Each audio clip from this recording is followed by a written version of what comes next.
Tirania de Aço capítulo 961. Napalm pela manhã, enquanto Corgin estava detida por seu irmão mais velho na Anatólia, Honoria visitava a embaixada alemã na cidade de Constantinopla.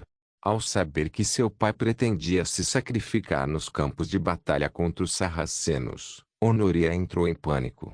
A princesa bizantina correu pelas portas da embaixada alemã e nem parou para falar com o embaixador.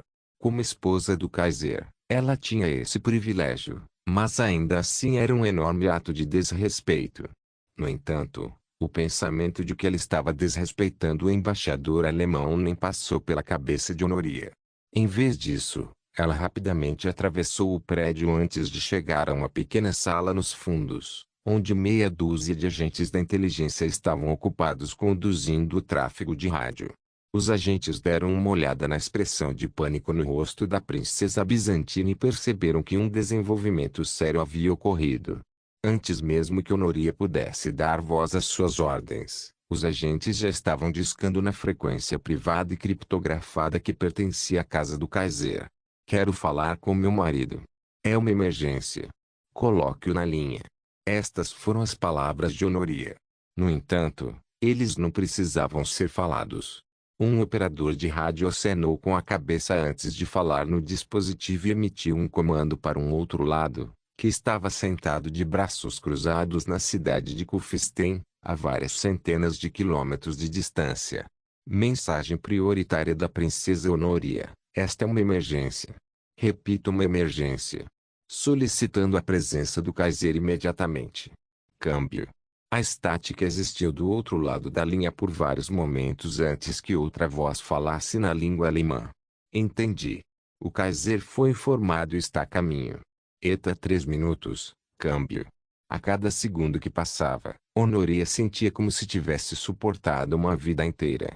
Finalmente, depois do que só pode ser descrito como 3 minutos de angústia mental, a voz de Berengário irrompeu pelo fone de ouvido e, ao fazê-lo, acalmou o coração perturbado de Honoria. "Qual é o problema? Aconteceu alguma coisa? Você e as crianças estão bem?" Era totalmente incomum para Honoria fazer uma chamada de emergência para seu marido pelo rádio. Na verdade, no momento em que Berengar foi alertado sobre esta mensagem, ele estava dentro de sua sala de guerra, discutindo com seus generais a situação em andamento no subcontinente indiano. Ele largou tudo e correu para o centro de comunicações, onde seus agentes o encaminharam para sua esposa. Portanto, havia um toque de urgência no tom do homem. A voz de Honoria estava cheia de medo enquanto ela respondia a seu marido com lágrimas nos olhos. Ela mal conseguia distinguir as palavras e, portanto, sua mensagem inicial não era clara. "Berengar. Salve meu pai." Esta declaração surpreendeu Kaiser em silêncio por vários momentos. Embora ele estivesse ciente da crise atual que Bizâncio estava enfrentando, até onde ele sabia, não havia nenhuma ameaça real para a família real bizantina, ou para a cidade de Constantinopla. Para que Honora lhe fizesse esse pedido por meio de uma ligação de emergência, algo grave deveria ter acontecido. Assim, a voz do homem estava cheia de determinação ao responder às preocupações de sua esposa. "Diga-me o que aconteceu e prometo que despacharei imediatamente minhas forças." Quase uma semana após essa conversa, Vetranes e seu exército se reuniram na cidade de Escalon, onde as forças do sultanato de Jalarid se preparavam para sitiar. Quase 100.000 sarracenos estavam armados e prontos para a guerra enquanto apontavam suas armas para a cidade costeira. O envelhecido imperador bizantino vestia uma armadura elaborada, que remontava aos dias do feudalismo. Seus soldados estavam vestidos com uma grande variedade de equipamentos, enquanto empunhavam uma mistura de arcabuzes, mosquetes de pederneira e armas medievais. Quaisquer armaduras e armas que os bizantinos tivessem deixado em seus armazéns foram usadas para equipar sua pobre desculpa para um exército. Vetranes suspirou ao contemplar as muralhas da cidade e o enorme e bem equipado exército sarraceno. Como o desejo do Império Timúrida pela Terra Santa foi reprimido pelas negociações de Berengário, eles investiram substancialmente no desenvolvimento de armas de fogo e artilharia. Tanto é assim que eles foram capazes de criar mosquetes rifle Matlock e canhões rifle focinho de carregamento, que eles venderam para o mundo muçulmano em grandes números, incluindo o sultanato de Jailarid. E para entender isso, meu Deus, o que é isso? No céu acima da cidade sitiada, 100 aviões voavam no ar. Estas não eram aeronaves normais. Em vez disso, eram bombardeiros estratégicos, voados sem escolta.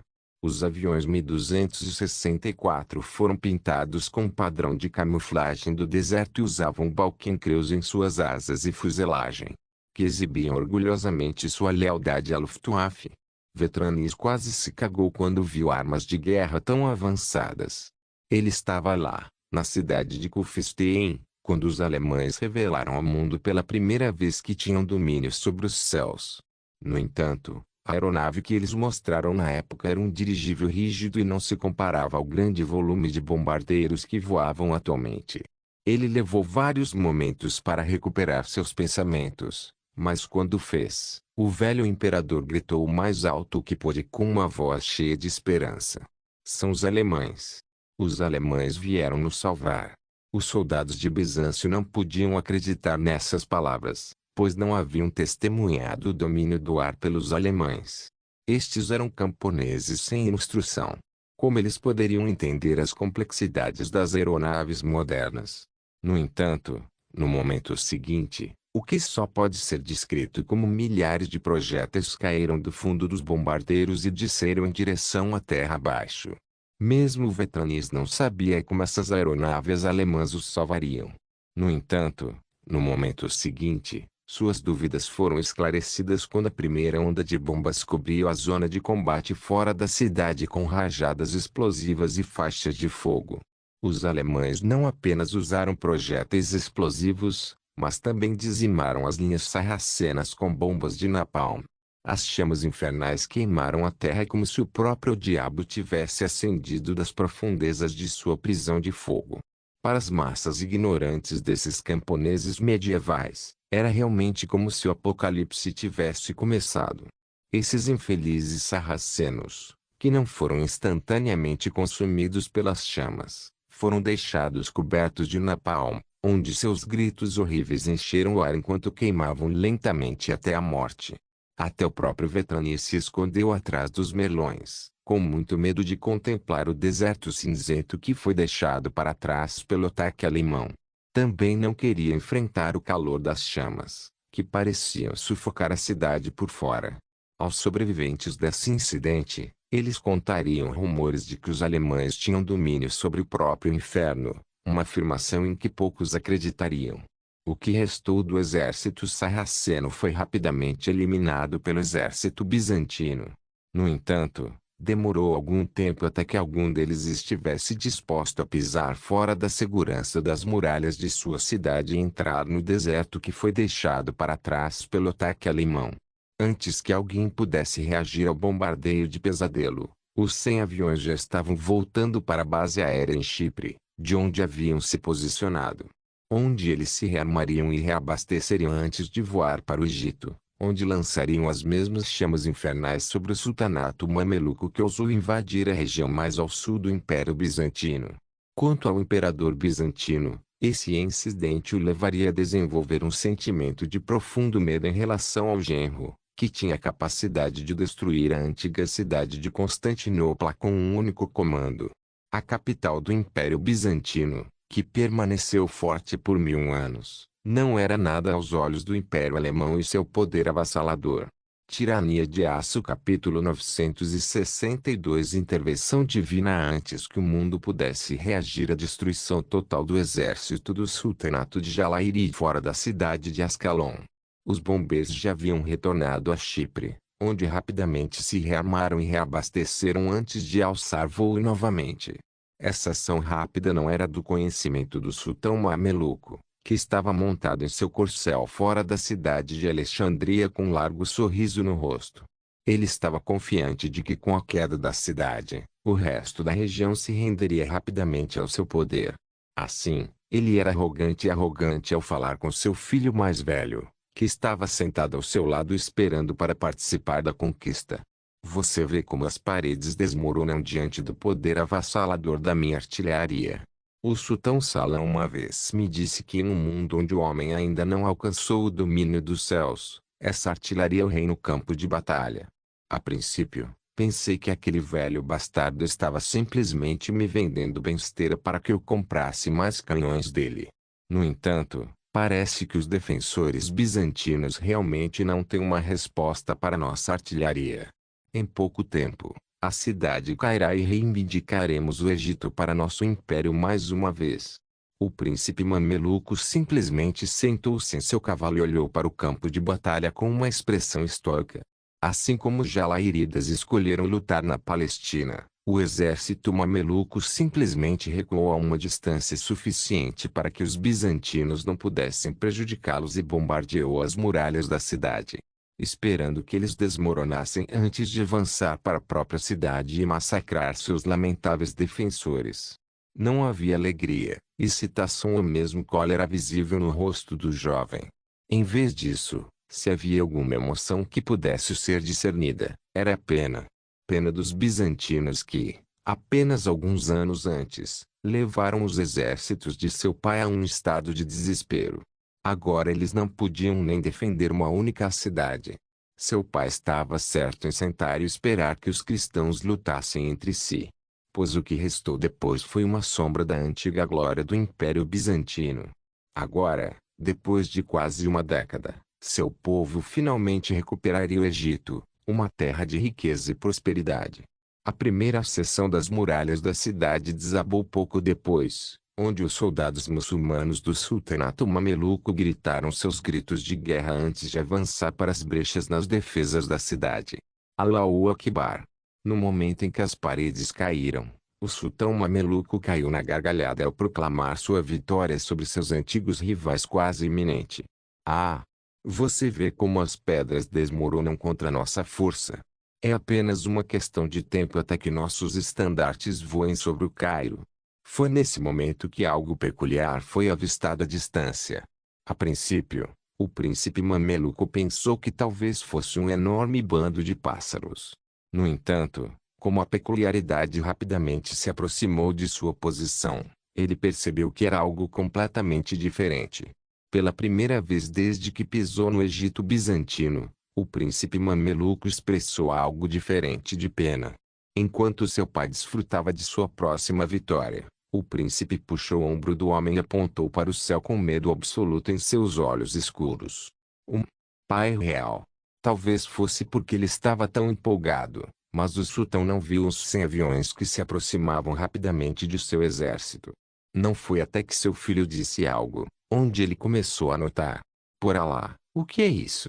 Enquanto o sultão mameluco e seu filho mais velho olhavam aterrorizados para o céu, um piloto alemão olhou para o campo abaixo de onde o exército hostil estava localizado.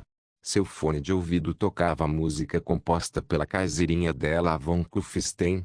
Essa faixa era conhecida como Cavalgada das Valquírias e foi uma das canções mais populares de Wagner durante a vida passada de Berengar. Um sorriso sádico apareceu no rosto do homem enquanto ele dava uma ordem estrita à tripulação de seu bombardeiro estratégico. Bombas fora, rapazes. Com o puxão de uma alavanca, a escotilha se abriu e centenas de bombas caíram da aeronave, em direção às tropas inimigas abaixo. As 99 outras aeronaves seguiram seu exemplo e lançaram suas cargas, com milhares de projéteis explosivos chovendo do céu como um grupo de anjos vingadores. No chão, o sultão mameluco olhava aterrorizado. Ele não sabia o que estava acontecendo naquele momento, mas no segundo seguinte, a primeira das bombas detonou e iluminou as linhas de frente de seu exército com chamas infernais. Os gritos de seus soldados encheram o ar, pois os homens foram rapidamente derretidos em cinzas.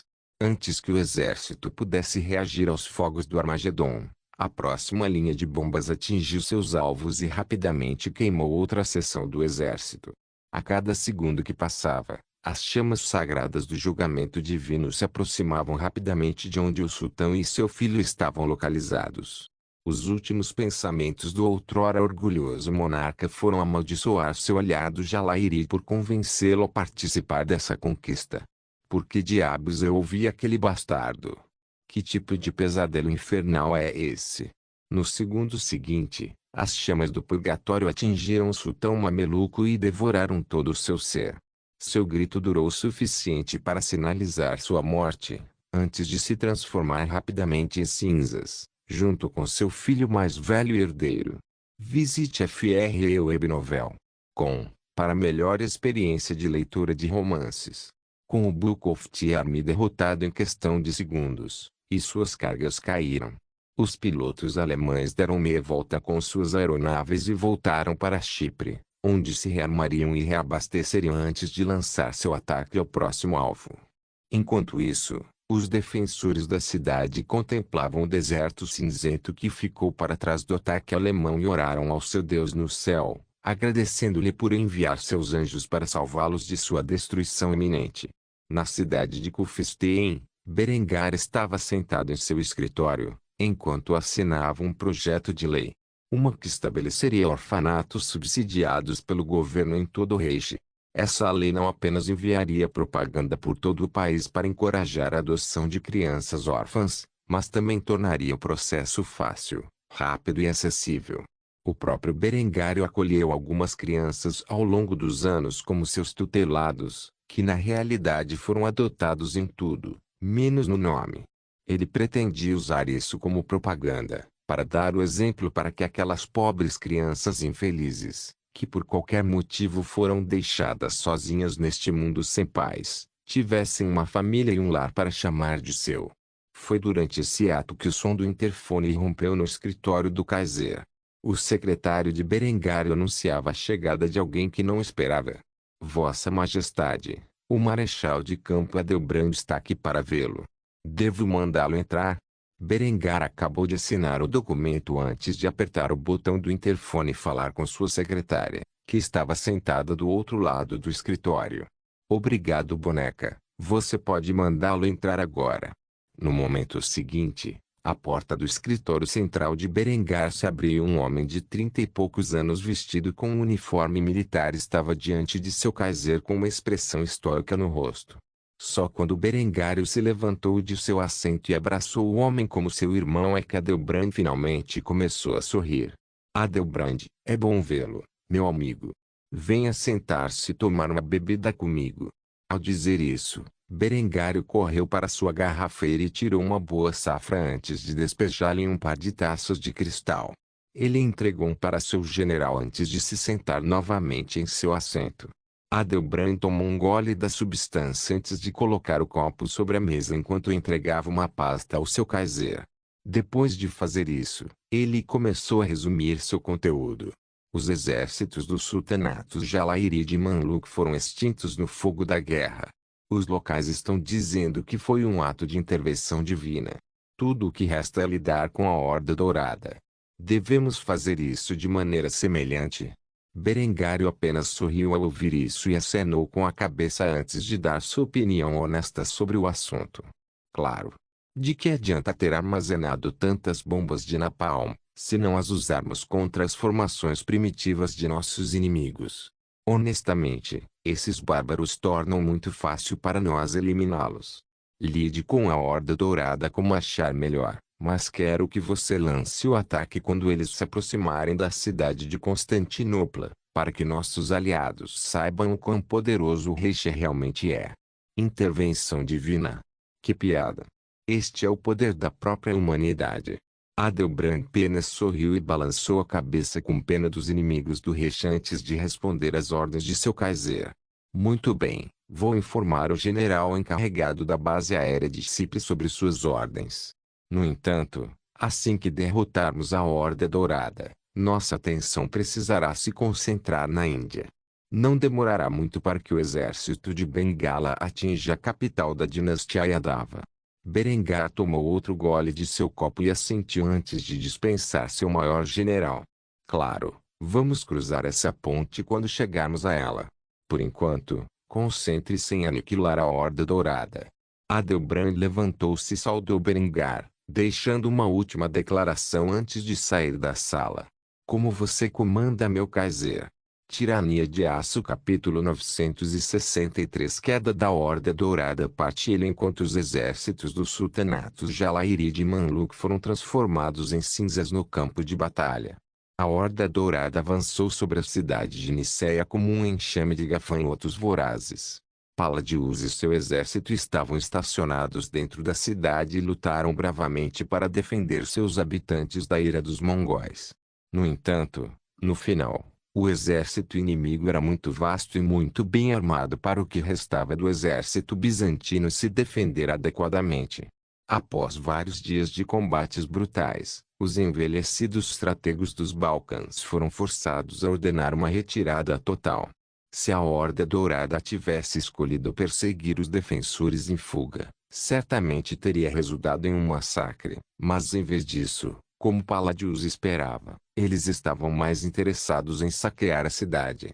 O que deu ao último vestígio do exército bizantino tempo suficiente para escapar de volta para sua capital. Enquanto a cidade de Nicéia queimava, Shagadai permaneceu em seu interior e inalou a fumaça com um sorriso satisfeito no rosto. Sua irmã Corigin, que era a princesa da Horda Dourada e a grande sacerdotisa, era amarrada e guardada por vários dos soldados de elite do Khan. Ela permaneceu totalmente silenciosa enquanto seu irmão se gabava de sua última vitória. Onde estão suas águias de ferro agora, querida irmã? A Anatólia minha. As advertências que seus espíritos lhe deram ainda não aconteceram. Você ainda não tem certeza de que falhou em interpretar as palavras deles e estava apenas agindo de acordo com as suas próprias ilusões? Corjin apenas olhou para seu irmão com intenção assassina, mas ela não disse uma palavra, o que trouxe uma carranca ao rosto do grande Khan. O homem rapidamente se aproximou de sua irmãzinha e agarrou violentamente seu queixo delicado. Ele olhou profundamente em seus olhos escuros antes de soltar a mulher. Depois de fazer isso, ele expressou seu desprezo. Sua recusa em falar chegará ao fim em breve. Quando eu tiver tomado Constantinopla, você perceberá que eu estava certo o tempo todo e que você estava enganado. Quando isso acontecer, você estará de joelhos implorando por minha perdão. No entanto, enquanto isso, vou entreter seu desafio.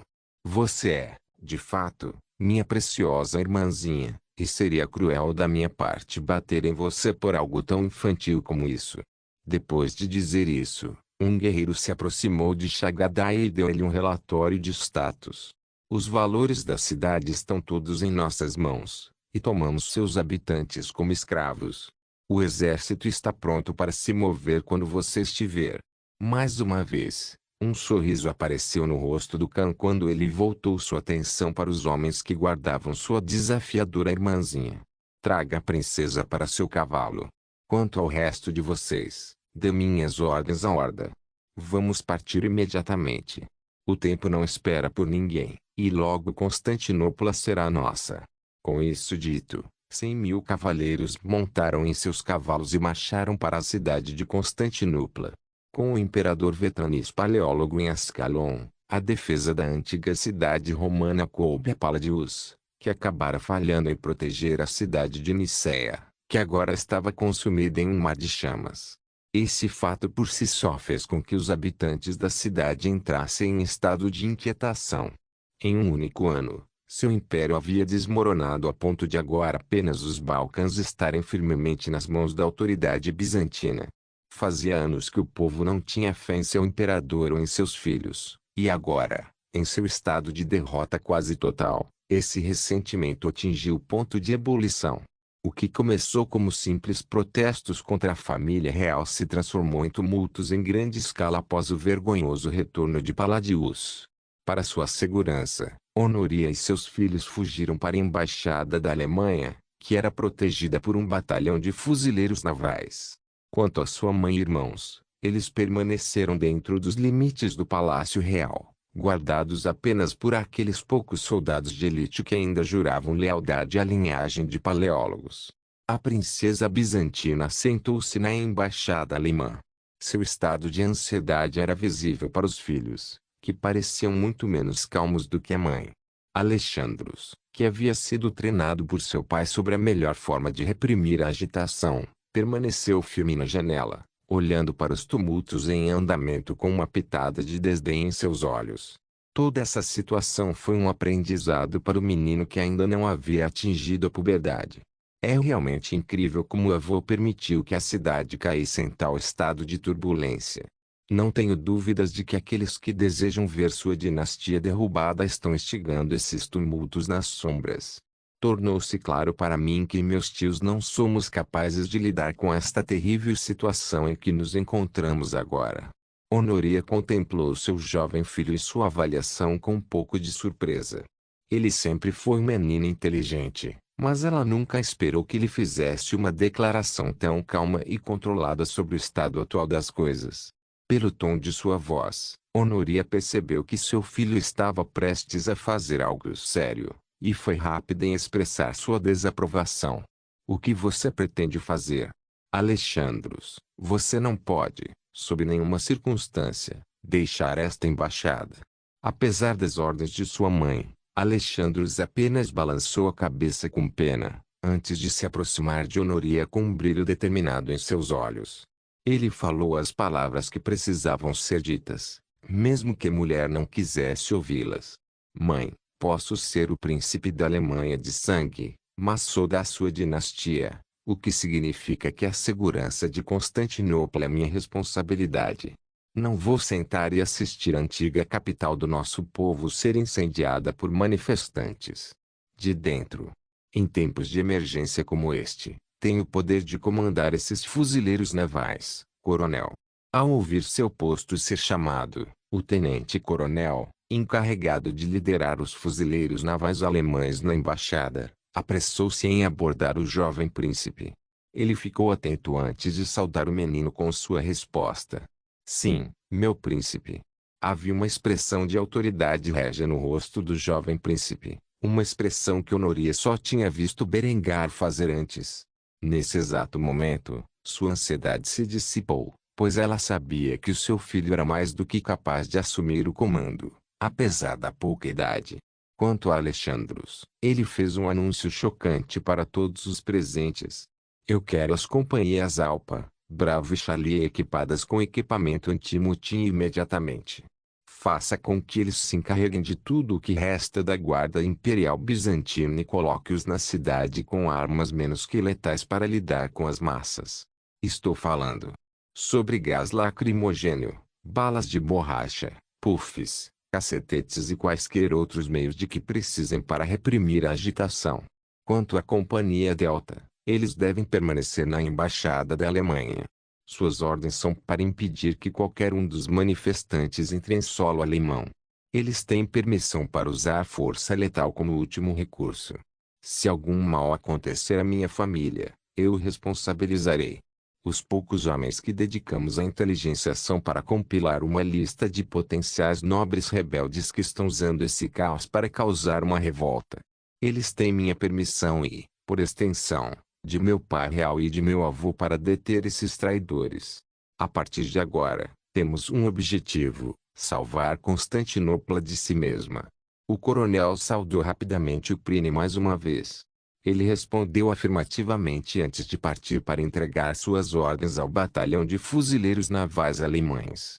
Depois que ele se foi, Honoré olhou para o filho com um sentimento de profunda preocupação em seu coração antes de expressar suas preocupações. Alexandros, o que você vai fazer? Não quero que você se arrisque só por causa desta cidade podre. Ao ouvir sua mãe falar tão mal de sua própria terra natal, um sorriso amargo surgiu no rosto jovem de Alexandros. Ele não teve coragem de ficar com raiva de sua mãe, mesmo depois de tudo que ela havia feito durante sua vida. Em vez disso, ele apenas se aproximou da mulher e a abraçou na tentativa de acalmar sua ansiedade antes de responder a sua declaração com uma expressão estoica no rosto.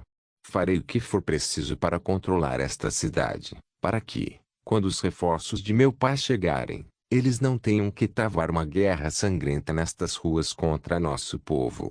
Eu sou o futuro imperador desta cidade podre, já que o resto de sua família é lamentavelmente incompetente. A tarefa de acabar com esta revolta cabe a mim. Honoré só podia olhar para seu filho como se fosse um estranho. Ela não sabia que ele tinha um lado tão forte dele. Na verdade, neste momento, ele era praticamente a cara do pai, pelo menos em termos de autoridade e porte nobre. Tanto que Honoria ficou aturdida em silêncio. Por fim, a princesa bizantina desabou em seu assento e cedeu aos modos teimosos de seu filho. A história falaria do menino que assumiu o comando das defesas de Constantinopla em sua hora mais sombria e reprimiu a revolta que, de outra forma, significaria o fim da dinastia Paleólogo. Tudo sem derramar uma única gota de sangue. Tirania de Aço capítulo 964. Uma cidade à beira do colapso. Parte ele. Uma única companhia de fuzileiros navais protegia a embaixada alemã na cidade de Constantinopla, enquanto o restante do batalhão avançava para a cidade com armas menos que letais em mãos. Um capitão veterano estava à frente da companhia, armado com um lançador de granadas de cano único. Esta arma foi baseada no batedor M79 da vida passada de Berengar e atualmente tem serviço limitado entre as Forças Armadas alemãs, bem como unidades de manutenção da paz. Ele, como todos os seus homens, estava protegido por uma armadura resistente a balas e facadas, cobrindo da cabeça aos pés. Enquanto também usava uma máscara de gás. Para a população medieval do Império Bizantino, esses soldados alemães pareciam alienígenas que desceram sobre seu mundo primitivo. Com um megafone na mão, o homem falava em tom severo, dando suas ordens à população revoltada, que havia cessado momentaneamente suas atividades criminosas para contemplar com admiração os soldados de aparência futurista.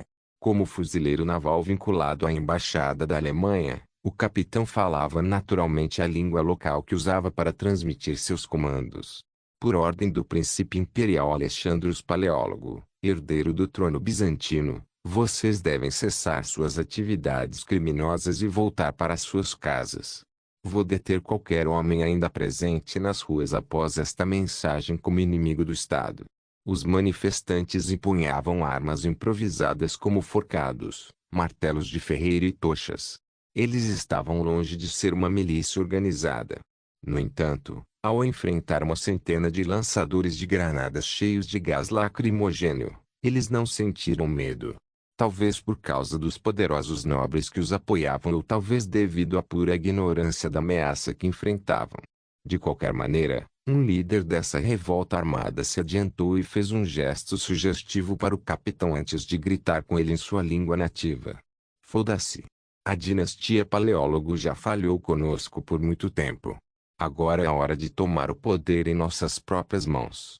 Um simples suspiro escapou pela máscara de gás do capitão alemão, que apontou seu lançador de granadas para uma altura elevada e lançou uma granada de gás lacrimogêneo de 40 milímetros contra a multidão.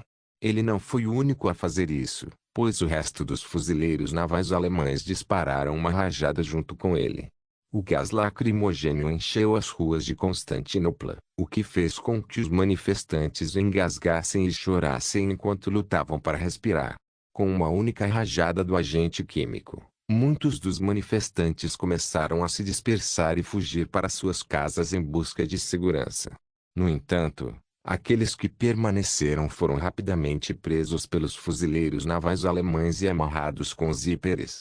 Qualquer resistência era recebida com uma surra selvagem dos bastões expansíveis, que os fuzileiros navais carregavam como arma terciária. Depois de serem gaseados e espancados, os desordeiros foram levados para a masmorra local para aguardar um julgamento criminal que só ocorreria depois que a lei e a ordem fossem restauradas na cidade. Os tumultos não ocorreram apenas nesta seção da cidade e, por causa disso, os fuzileiros navais alemães tiveram muito mais trabalho pela frente. No entanto, eles conseguiram abrir caminho entre o Palácio Real e a Embaixada Alemã, onde o jovem príncipe Alexandre deu um passo à frente, guardado por um esquadrão de Kampflinmers que o escoltaram até a propriedade de seu avô. Quando o jovem entrou no palácio, não o fez como visitante, mas como o homem que se encarregou da defesa da cidade.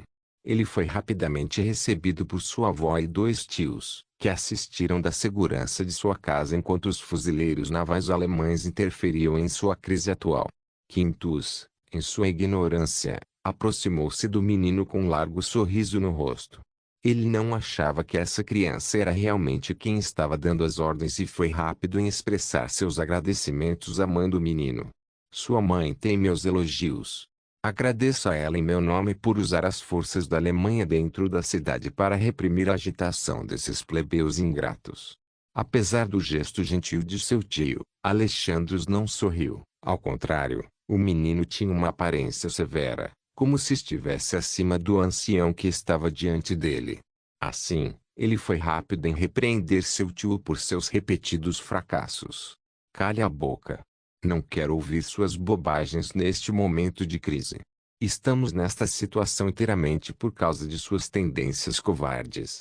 Minha mãe não tem nada a ver com isso. A partir deste momento, eu, príncipe Alexandros do imperador bizantino e único herdeiro do trono, declara que até o momento em que meu avô real retornar de sua campanha no Levante, eu assumirei a defesa desta cidade. Como você e Aurelius demonstraram claramente, uma completa e absoluta incompetência neste sentido. Vocês aí, guardas por decreto real, ordeno que reúnam o restante de sua unidade e se apresentem ao meu tenente-coronel. Ele equipará você e seus homens com equipamento antimotim adequado. Você deve seguir os comandos dos fuzileiros navais alemães e restaurar a lei e a ordem nesta cidade. Todos na sala ficaram chocados ao ver uma criança tão jovem falar com eles com total desrespeito por suas posições. No entanto, os guardas reais bizantinos não questionaram as ordens do menino e, em vez disso, imediatamente o saudaram de maneira primitiva, antes de responder afirmativamente aos seus comandos. Isso será feito, Sua Alteza. Depois de dizer isso, os guardas correram para retransmitir suas ordens, onde Alexandros voltou sua atenção para sua avó. Ele tinha uma expressão muito mais calorosa quando contemplava a beleza envelhecida, e seu tom era muito mais gentil. Vovó, sugiro que reúna sua família e criados e permita que meus soldados a escoltem até a embaixada alemã. Você estará segura lá, e não posso gastar a mão de obra limitada à minha disposição para proteger o palácio. Sua propriedade real é muito considerável e tem muitas vulnerabilidades para minhas tropas garantirem sua proteção. Olímpia acenou com a cabeça e sorriu antes de fazer uma mesura da maneira que era comum entre a nobreza alemã. Ela não tinha nada além do maior respeito por seu neto, especialmente agora que ele estava provando ser um digno sucessor de seu marido. Seu único arrependimento era que seus próprios filhos eram inúteis demais para fazer qualquer coisa nessa terrível situação que agora enfrentavam. Agradeço a hospitalidade. Sigam-me, rapazes, e não se atrevem a me responder. Foi nesse momento que um exausto Paladius entrou em cena e testemunhou a progenie de Berengário, o garoto em quem ele depositou toda a sua fé para a sobrevivência de sua terra natal, assumindo o comando da situação sombria em que a capital do império agora se encontrava. O envelhecido strategos dos Balcãs não pôde deixar de se ajoelhar diante de seu príncipe e oferecer ao menino seus serviços. Meu príncipe, meus soldados estão sob seu comando. Apenas deixe-me saber o que precisamos fazer, e eu darei a ordem. Alexandros olhou para o general idoso e foi rápido em perguntar sobre suas forças. Diga-me, Paladius, quantos homens você ainda tem de seu retiro? Um olhar de vergonha apareceu no rosto do homem idoso quando ele abaixou a cabeça em arrependimento antes de informar o príncipe de seu pedido. Aproximadamente 3.000, Alteza. Um brilho inteligente apareceu nos olhos de Alexandros enquanto ele permanecia em silêncio por vários momentos enquanto pensava na melhor forma de posicionar os soldados. Depois de um tempo, ele suspirou pesadamente antes de dar seus comandos. Eu não desejo derramar sangue desnecessário, mesmo que esses criminosos estejam soltos em nossa cidade. Seus homens estão armados com armas letais e são melhor implantados na defesa da cidade. Proteja locais estratégicos em toda a cidade. Estou falando sobre armazéns onde as armas são armazenadas, postos de guarda, portarias, muralhas, etc. A última coisa que precisamos é que esses desordeiros se transformem em revolucionários bem armados. Os bárbaros logo estarão em nossos portões, e precisamos resistir o tempo suficiente para que os reforços de meu pai cheguem. É seu dever solene garantir que nenhum homem escape ou entre na cidade. Especialmente nenhum nobre. Tenho uma leve suspeita de que uma, se não ambas, das facções políticas da corte bizantina está apoiando esses manifestantes. Você pode ficar tranquilo e deixar a repressão dos tumultos e as prisões dos líderes para os fuzileiros navais do meu pai. Palladius não se levantou de sua posição ajoelhada antes de receber o comando para fazê-lo, e apenas acenou com a cabeça em aceitação de suas ordens antes de responder afirmativamente. Como você comanda, Sua Alteza? Depois de dizer isso, Alexandros despachou Palladius e seus homens para fazer o que foram instruídos, enquanto ele pessoalmente se encarregava da guarda real bizantina e das forças alemãs enquanto tentavam reprimir os tumultos por meios menos letais. Ainda não se sabia se a cidade de Constantinopla, muito menos a dinastia Paleólogo, sobreviveria ou não ao caos atual. No entanto, Alexandros tinha fé nos homens sob seu comando e em seu pai. De uma forma ou de outra, a lei e a ordem seriam restauradas e a Horda Dourada seria derrotada. Não havia outra opção para o príncipe bizantino. Não se esqueça de deixar o link de se inscrever no canal. Caso queira contribuir de alguma forma com o canal, entre em contato comigo pelo Instagram do canal. O link do Instagram do canal estará na descrição do vídeo. Por favor, certifique-se de verificar meus outros vídeos. Tenho certeza que você vai gostar deles. Solém irmãos.